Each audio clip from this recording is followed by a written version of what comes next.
Now, I'll briefly read something from the Rosicrucian Cosmoconception, because this is about, people will say, well, how do we really know? This is about the knowability of occult information in general. And this is by Max Heindel in his book, The Rosicrucian Cosmoconception. I'd also like to wrap up with something that Heindel wrote called Creed or Christ. And I'd like to read that last because it really defines the spirit of Rosicrucianism in general, the spirit of the true light Rosicrucian tradition. So I'll finish with that. But in the intro to the Rosicrucian Cosmoconception, Max Heindel says this: so far as the vast majority of people are concerned, the three great questions, whence have we come, why are we here, and whither are we going, remain unanswered to this day. It has unfortunately come to be the popularly accepted opinion that nothing can be definitely known about these matters of deepest interest to humanity. Nothing could be more erroneous than such an idea. So Heindel is also expressing his anti-solipsism here, okay? Each and every one, without exception, may become capable of obtaining firsthand definite information upon this subject, and may personally investigate the state of the human spirit, both before and after death. There is no favoritism, nor are special gifts required. Each of us has inherently the faculty for knowing all of these matters, but, and yes, there is a but, and a but that must be written large.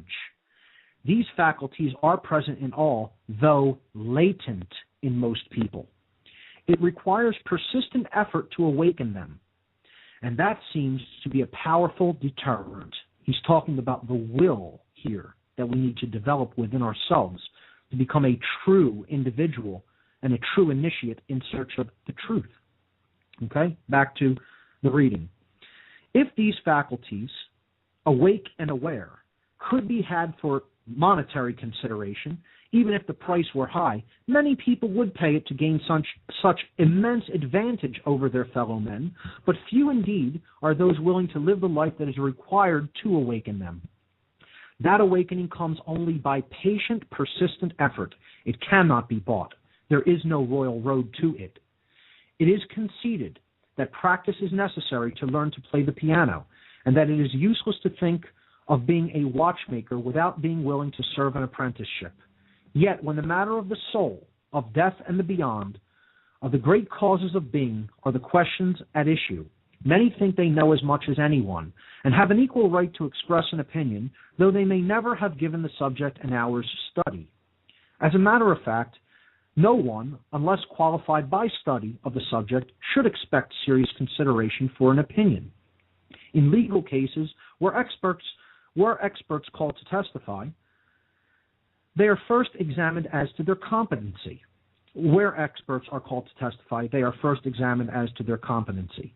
The weight of their testimony will be nil unless they are found to be thoroughly proficient in the branch of knowledge regarding which their testimony is sought.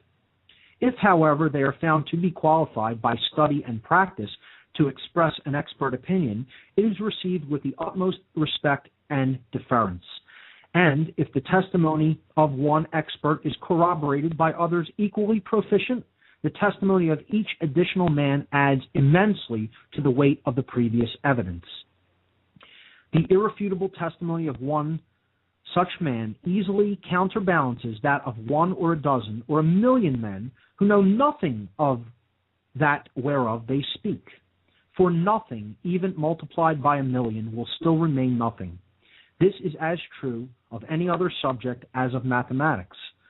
As previously said, we recognize these facts readily enough in material affairs, but when things beyond the world of sense, when the superphysical world is under discussion, when the relations of God to man, the innermost mysteries of the immortal spark of divinity, loosely termed the soul, are to be probed, then each clamors for as serious consideration of his opinions and ideas regarding spiritual matters as is given to the sage, who by a life of patient and toilsome research has acquired wisdom in these higher things.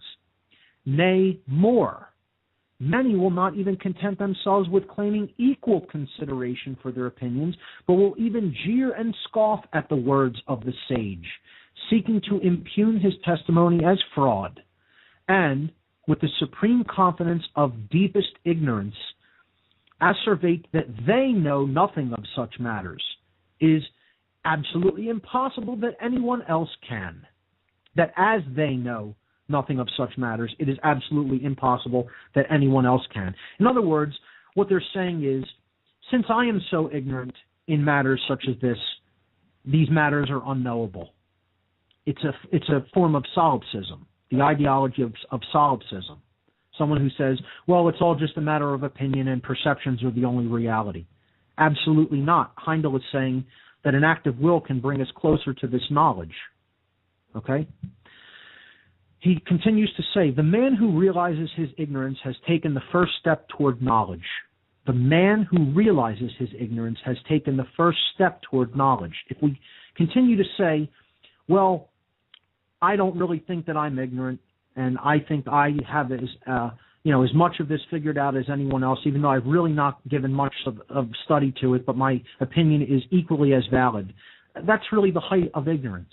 You haven't really done any study looking into it, any work upon the matter, and yet you're claiming that there is not knowledge there somehow.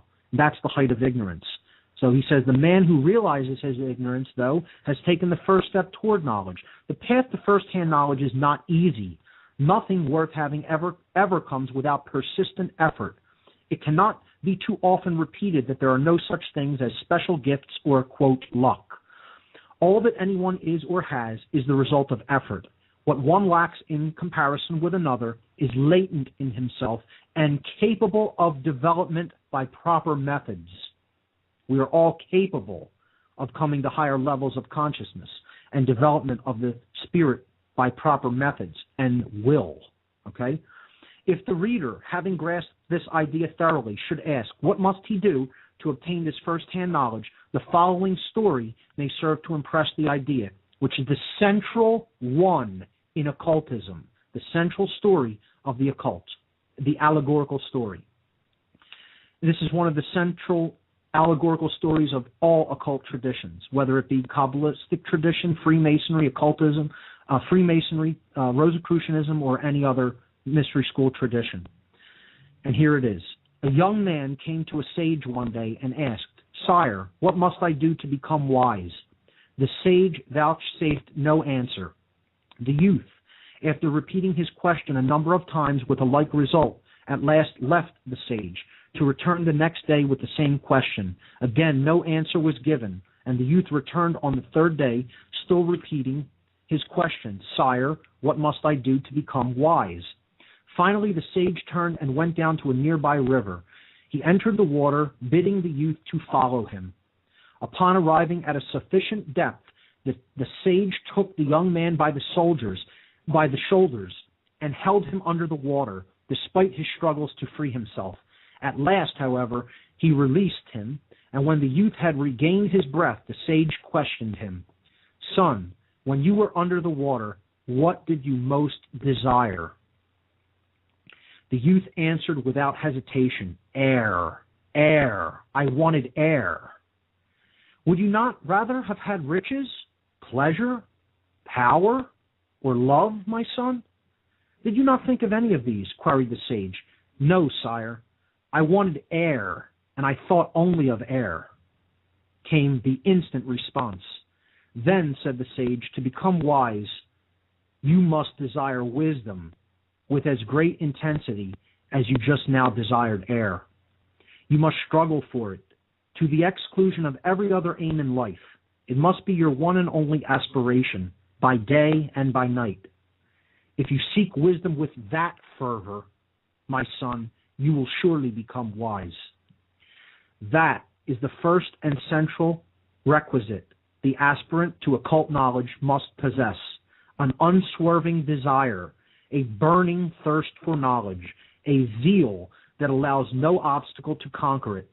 But the supreme motive for seeking this occult knowledge, I will repeat again, the supreme motive for seeking this occult knowledge must be an ardent desire to benefit humanity, entirely disregarding self in order to work for others. Unless prompted by that motive, occult knowledge is dangerous.